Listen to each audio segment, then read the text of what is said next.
வணக்கம். இந்த cervical reticulopathy பற்றி தான் இந்த வீடியோவில் பார்க்க போறோம். அதிக நபர்களுக்கு இந்த cervical reticulopathy இருக்கிறது.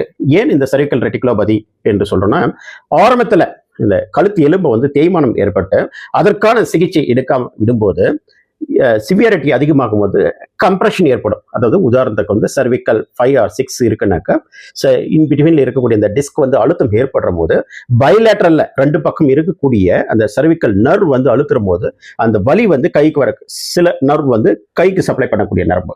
அப்போ அந்த நர்வ் அழுத்துற போது ரேடியேட்டிங் பெயினா கழுத்திலிருந்து கைக்கு ஏற்படுத்தும். அப்போ கைக்கு வலி கையில வலி அதிகமாக இருக்கும். கை மறுத்து போயிடும், கை மேலே தூக்க முடியாது, சைடில் கொண்டு போக முடியாது, ரொம்ப சிவியாரிட்டி இருக்கும். சம்டைம்ஸில் அழுத்தம் அதிகமாகும் போது சம்டைம்ஸில் மயக்கம் கூட வரும். ஸோ அந்த லெவலுக்கு சிம்டம்ஸ் அதிகமாக இருக்கும். அப்போ இன்டகிரேட்டிவ் மெடிசன் அந்த தெரப்பி எந்த லெவலுக்கு பயனுள்ளதாக இருக்கும் என்றால் ரிவர்ஸ் பண்ணி நார்மலுக்கு கொண்டு வர முடியும். அந்த அளவுக்கு சிகிச்சை முறைகள் இருக்கின்றன இன்டகிரேட்டிவ் மெடிசன் அந்த தெரப்பியில்.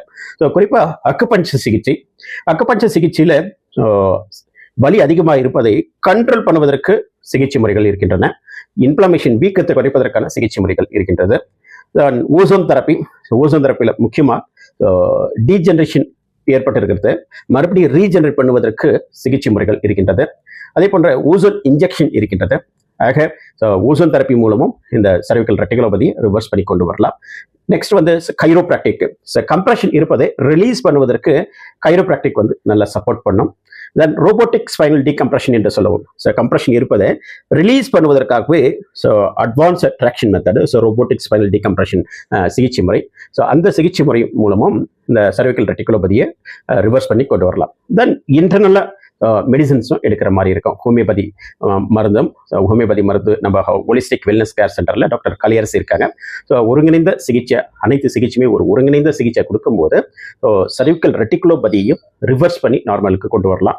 ஸோ அதிக பேஷண்ட்ஸ்க்கு இது போன்ற கண்டிஷனில் இருக்கக்கூடிய பேஷண்ட்டுக்கு சிகிச்சை கொடுத்து நார்மலுக்கு கொண்டு வந்திருக்கும். ஆகவே உங்களுக்கு ஏதேனும் cervical reticulopathy அல்லது கை மறுக்குது அல்லது கை மேலே தூக்க முடியல, ஆரம்ப ஸ்டேஜிலே பார்த்துட்டா ஸோ அதிக நாட்கள் சிகிச்சை எடுக்கிற மாதிரி இருக்காது.